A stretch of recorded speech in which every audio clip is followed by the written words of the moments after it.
Welcome back to 15 Who Dare to Dream. We're looking at the lives of 15 men and women who shaped the history of our region as selected by a blue ribbon panel of local community leaders. Our next history maker was a man who spoke out bravely here in Pittsburgh for justice and civil rights for nearly 50 years.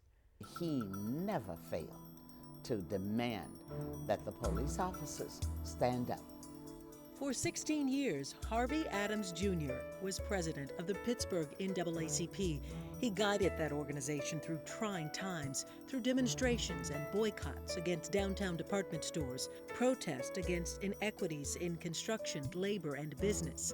Adams was a passionate voice against injustice, one who never hesitated to speak out. He was a dynamic force.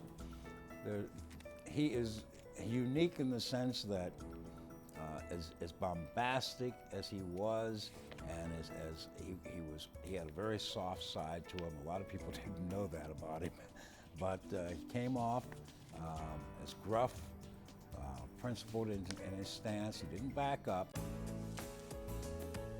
Frank Bolden was one of only 2 accredited Black war correspondents covering World War II. He covered the construction of the Burma Road, the famed Buffalo Soldiers, and the Tuskegee Airmen. But whether he was reporting on Black troops or the latest happenings in the Hill District, Bolden was always the consummate journalist.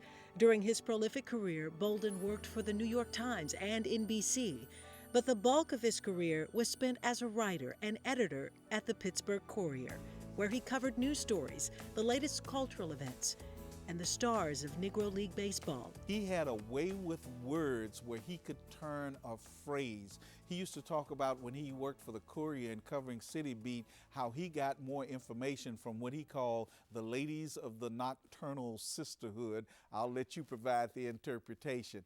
He also would use phrases when he was a war correspondent in World War II, one of only 2 blacks who were authorized by the War Department to be war correspondents, where he would come up with terms to describe the black troops like tan Yanks. And I once asked him, how did you come up with that? He said, I just got tired of saying colored troops. Next on our list of 15 Who Dare to Dream is a man who made his living with a glove and a bat, a man who paved the way for a generation of baseball players following in his footsteps. Making incredible catches in the field, running the bases with his characteristic gazelle gallop, or using his bat to hit for average or power, Roberto Clemente could do it all. He was known as the Great One, and Clemente helped the Pirates win 2 World Series championships. As a Black Puerto Rican, Clemente was a Major League Baseball trailblazer, and during his 17 years here in Pittsburgh, he was forced to endure racism. During a 1972 broadcast that would be his last television interview, Roberto related a story about trying to buy furniture for his home. And I said, we would like to see the furniture downstairs that was in the showroom. And they said, well, you don't have enough money to buy that. And I said, how do you know that I don't have enough money? He said, well, that's very expensive.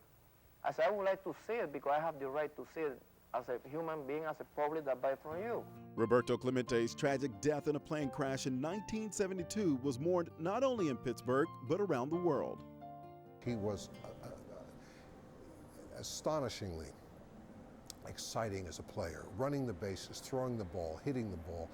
He was one of those great players who was going to win the game one way or another. They are very rare, and he was a very rare talent. We were blessed to have him here.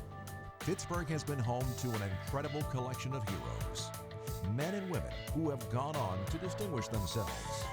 On the legislature floor, the baseball diamonds, and the Broadway stage. By the way, those are all clues. Who will our Blue Ribbon panel select for the final 3 spots of our countdown? Find out when 15 Who Dare to Dream continues.